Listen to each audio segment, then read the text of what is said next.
You can see there I'm the only one doing technical coaching on the defensive side, and there's only my assistant doing the coaching on the attacking side.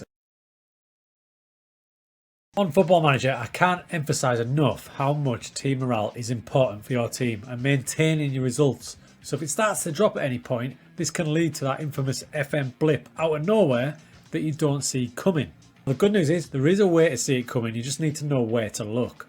If I could direct your attention to the side of the screen there and have a look at the Dynamics tab. Click on that, there's your Dynamics tab. Now this is basically how your team's feeling, the club atmosphere, is everyone happy?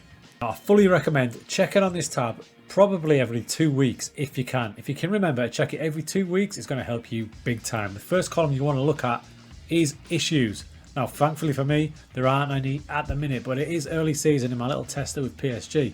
There's likely going to be some issues throughout the season. If I check this tab every couple of weeks, I can nip them in the bud before they escalate too much. When these issues start to escalate, it starts to affect your team, especially if an influential player is one of these players involved in the issue.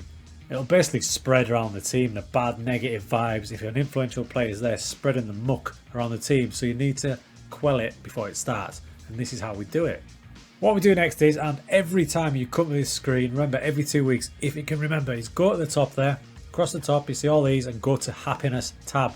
In this tab you'll get your whole squad, and it gives you a nice overview of how they're feeling, how they're enjoying their life at your beautiful club.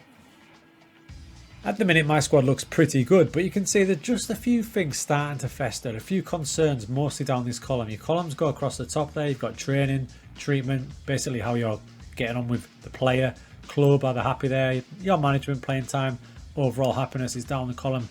Thankfully for us, we're all delighted. If these start to escalate down this column here, the training column at the minute and the playing time column, this can send the negative vibes and they can grow. So this is where you need to check this page and see what you can do. So let's have a look at the training column first. There's quite a few concerned, unhappy with the standard of the attacking coaching. That can just be one or two players, but when you have a little look down, and there it is again, and it seems to be a recurring theme, defending technical coaching this time, go down to Draxler, back to attacking coaching, defending. So there's probably an issue with your coaching. So at least that gives you an idea of what's going on. So we'll go over to the staff tab, and I'm new to the club, I'm in the 3rd of October, so I haven't spent a great deal of time on the coaching staff, and that's my fault. I probably should have bulked that up, and you can see there from the coaching staff, I'm a bit short. If we go to the training tab and go to the coaches, there they are, and if we go to coach assignments, this will show me all my coaches down there, and it shows the coach workload across here. That's a key one. Now the coach workload here from a goalkeepers is obviously very good because look at the rating. Now it gets a bit funky on the category that the boys were moaning about, the defending and the attacking. You can see there I'm the only one doing technical coaching on the defensive side, and there's only my assistant doing the coaching on the attacking side. And if you look at Jesus Perez, lovely Jesus, nice head of hair, nice tan, but fitness is his area and the mental side of the game. Attacking is only on 9. We're PSG, one of the best teams in the world, and you can see why the guys are bitching a bit, because our coaching is not up to scratch. So their concerns had a bit of story to them, and now it shows me what I need to do. So I can go out and sort my coaches out, get a better attacking and defensive coaches, and that in turn should sort all this out down here with all these concerns. So they're nipping that in the bud, keeping the happiness, keeping the morale up on that side of things. The other problems we were having was with playing time, and that's going to be natural in a huge squad like this. A lot of these lot are bitching about the fact they can't get in the team. Players such as Angel Di Maria used to be in the team, but obviously PSG have upgraded a bit. Same with Keylor Navas, out of the team now thanks to Donnarumma. In a big team, that's the way it is. The ways to address this, there's two ways really. Obviously the first way and the easiest way, you're going to have to sell them, because if they stay there festering like that, and they're quite influential players like Di Maria, Keylor Navas, that little concerned orange tab will fast become red and angry, and that will spread through the team and affect the happiness.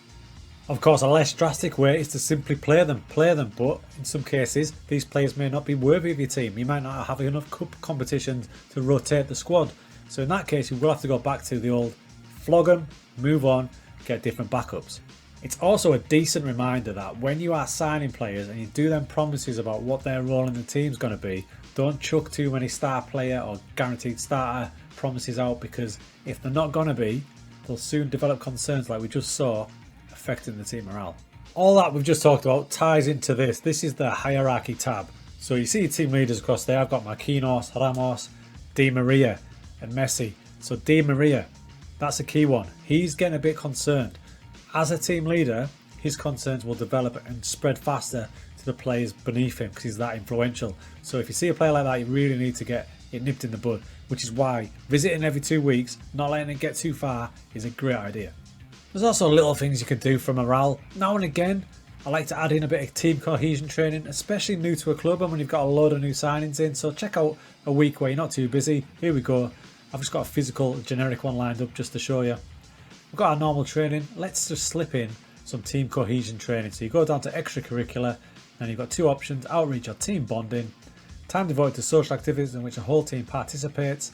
Impacts, happiness greatly increased, team cohesion increased, teamwork increased. So it's a nice little one to add in. I like to do that every month at least when it's a bit of a quieter time in the season, banging a couple of times a month.